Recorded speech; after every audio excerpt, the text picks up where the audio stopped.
Once we arrived in Seoul from Gwangju, the first thing we noticed was how many people there were because we squeezed our way through with our luggages and eventually we made it to our hotel. We were getting hungry and since we were in Myeongdong, what are we gonna get? That's right, the well-known Myeongdong Gyoza, which is definitely one of the must-try places when you come to Korea, and I feel is also one of the only food places here that deserves all the hype that it gets. Like you know the place is good when they only have 3 things on the menu: mandu, bibimbapguksu, and kalguksu, with the 4th option being kongguksu that is only available in the summertime. We ordered 2 portions of their mandu and kalguksu each, and as someone who has been craving these things for the past 3 years, eating this truly hit the spot. The mandu was really comforting and flavorful, and same goes for the noodles, which I ate with this sauce thing that they gave to us on the side, and it was so good. The kimchi was also really good as well, and this is coming from someone who isn't the biggest fan of kimchi. It was so spicy but also not too sour at the same time. I really loved it. Lucky for us, we also beat the crowd because when we left there was already a long queue forming. Feeling full, we decided to head over to the Myeongdong Underground Mall, or more like I wanted to, because I was curious to see what K-pop merch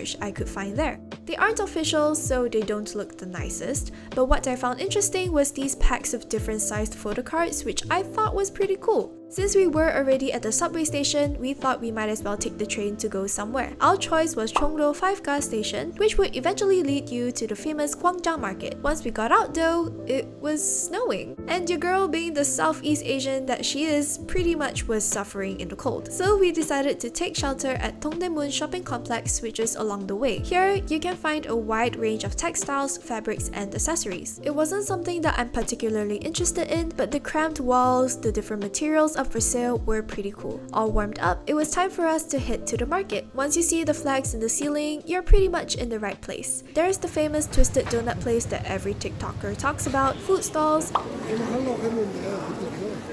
and of course, the famous Netflix Ajuma that is known for her kalguksu. We didn't get to try it since we were full from the gyozas that we ate, but we decided to get this hodu kwaja sold outside of the market. I don't really know what this is called in English, but if translated directly, they would be walnut snacks. We got a mix of their custard and red bean flavor, both of which had walnut inside of it, and in this cold weather, it was super chill. We still felt like we should get something from the actual market, so we decided to queue up again for bungeoppang. We didn't have to queue up 30 minutes unlike the previous time, but we were just in time before they were sold out completely. By the time we got our red bean flavored bread, it was snowing again, and eating this in the snow was truly an experience that I will never forget. On the way back, we also passed by the store when Ajuma was watching Alchemy of Souls on an actual old TV, and it was the funniest thing ever. We also saw these tanks in the train, which I thought was a bit concerning. We rested in the hotel a little bit before heading out for dinner in Myeongdong again. This time, we decided to try out the Samgyetang restaurant or ginseng chicken soup. Thankfully, there wasn't a lot of people around, so we were able to get a seat easily. The kimchi that they gave us was pretty nice, and they also gave us gattuki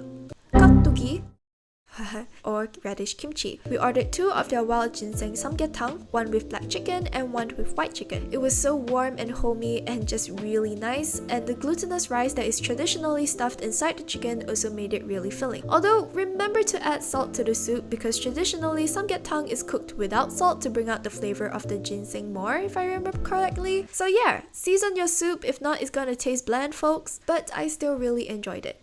My mom ordered this chicken feet thing as well, which was served cold, and I wasn't the biggest fan of it. We also ordered fried chicken, which was alright too.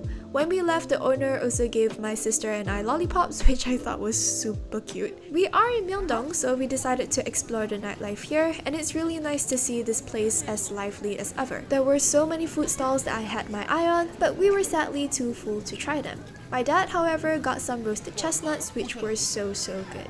We also bought these 2 jams that came in the cutest packaging from this bakery near the place we were staying at, and we headed back to our hotel to recharge for the day. Thank you guys so much for watching, and I'll see y'all in the next vlog.